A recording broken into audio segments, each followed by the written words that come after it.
Привет из Дубая. С вами передача «Голубь мира», где разбираем крутые навыки. Спрашиваем на английском, отвечаем на русском. Подтягивайте язык или смотрите перевод в тайм-кодах. Let's talk about speech writing and let's start with the definition.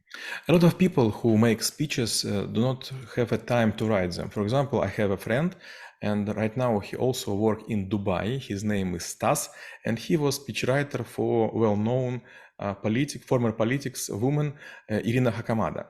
And he has education. He was studying in diplomatic academy, and he know how to say euphemism and some other funny words, and he could create a very cultured and very systematic and well-toned speeches. And after working for 6 or 7 months, Irina just were just taking his speeches and pronounce without any thoughts. And sometimes it was even some mistakes. For example, he write for her, maybe you could use this word, and she also write spelling exact what was written, maybe you, and so on. And it was laughing in the crowd, and after she prohibited to Stas to write this down, and they agreed that the main part of the paper should contain just speech. But if he wants to give her alternative or some additional thoughts, he should use right border, right column. And when it comes to actually thinking about your audience or final goal that you want to achieve, and maybe putting the person, the actor who actually will be doing the audiation of your speech and considering all of the their personalities or maybe concept, etc. So what kind of things speechwriter will need to have in their head in order to produce a nice and well done piece of paper that actually would help to achieve the goal? It was a saying from Winston Churchill, and he writes something like this: if I need to speak for an hour, I will make it immediately. If I will be forced to speak for 10 minutes, I will take 2 days to prepare. But if I need to speak just 1 minute, I will spend 1 week to polish my work. This is very exactly words. If you make speech about something you deal every day, you could make it without any hesitation, without any delay, and without any preparation. But if you are politician and you're flying all over the country, especially before election time, you should speak with people on their language and know their needs. And also you should have some surprises, and you will help them with some small stuff which cost you not too much, but will attract voices for your election campaign. And in this case, high-level politics, they use so-called GIS room, this special team which will create some map and will put on this map main roads, main factories, and write some digits: how many workers, how many unemployed, how many how many children without parents, is there lack of budget, and so on.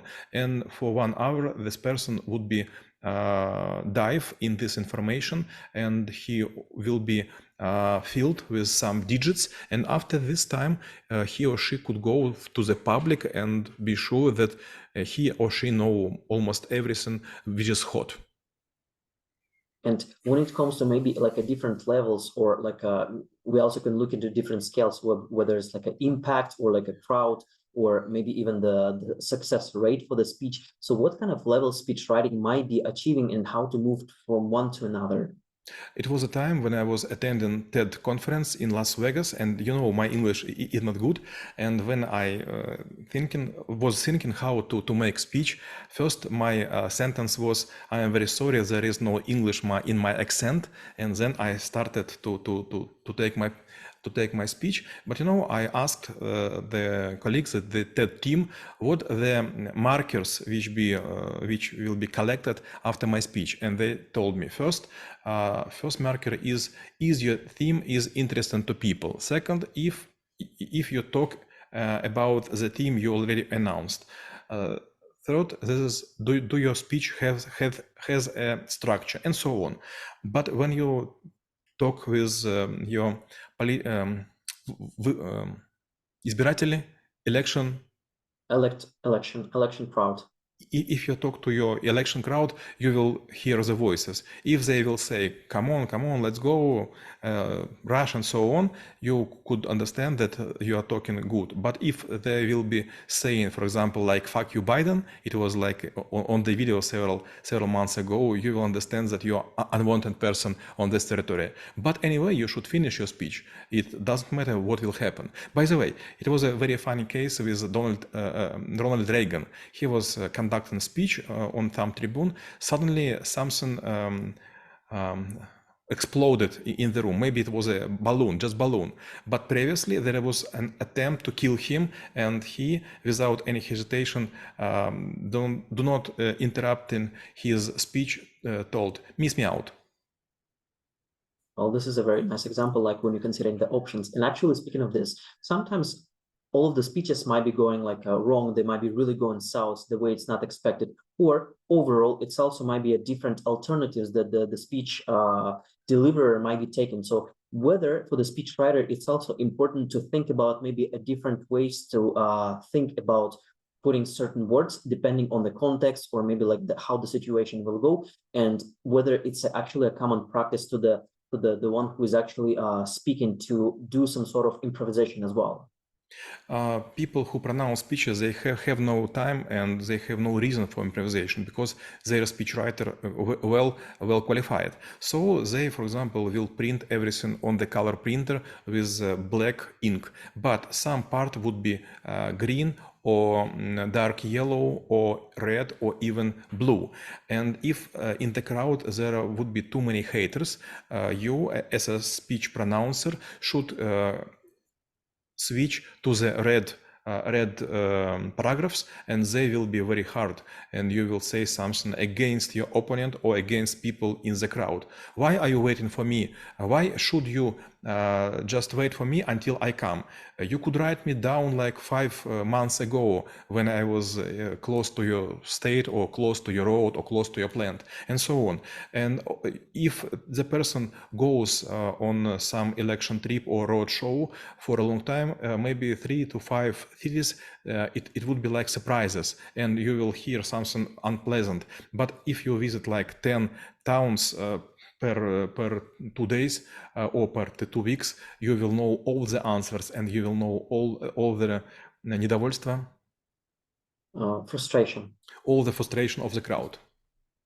Well, I do believe like the speechwriters, especially like when they work with the different politicians, they may be having some sort of like a repositories of the canned responses that they might be just like a wrapping in a different paper and delivering it to the person who will be speaking. But sometimes they also, I do believe they also might be making mistakes when preparing speeches, or maybe they communicating it back to the one who will be speaking. So what are the common mistakes they do during the process? First is if you think that you write something for one person and this person is responsible for everything. It's a very small trick, but for example, you will say, okay, this is the responsibility of Maxim Golub, this is responsibility of Oleg Bragинский, and this is not my job. You have no quarrels and you have no frustration in my area, so I'm a lucky person and I'm doing a great job. Second, as you told before, there is so-called repositories and some paragraphs, some questions and some digits already put them, and they have like small books with very smart answers and so on. Third, they also write down some anecdotes, jokes, and also they ask some local people if there are any meme right now which is very important and not too old. Because if you will try to say some words which are known in this territory and maybe some jokes which is local, you will be loved by the crowd. It's actually quite interesting because I figured out that sometimes when there was like stand-up in Russia, it's called КВН, like when you do it like in a big team. So some of the teams, when they were traveling across the cities, like when they were students, they actually would do like a meet and greet with the local recipient, and they would learn like some local context so that they can adjust their jokes so that it will be very well received by the crowd, so that they can get like more attention. My last question will be how knowing about speech writing could help to make this world a better place. Maybe you will be not a person who pronounce speeches, but to write speeches, it's a well gained skin. For example, in School of Troubleshooter, I often press to the pupils to write down articles. If you write article, for example, even 7 or 8,000 letters, you will put all your thoughts in the chain and it will be logical. But if you try just to speak from your heart on a meeting or on committee, it will not work. For example, if you're going to protect your dissertation, if you're going to protect your project, if you are going to have a speech before investment team, you should be forced to write speech, maybe even for yourself. And this is a well-known and even rare skill. А мы рассмотрели навык спичрайтинг и чем он полезен именно вам. Всем мира!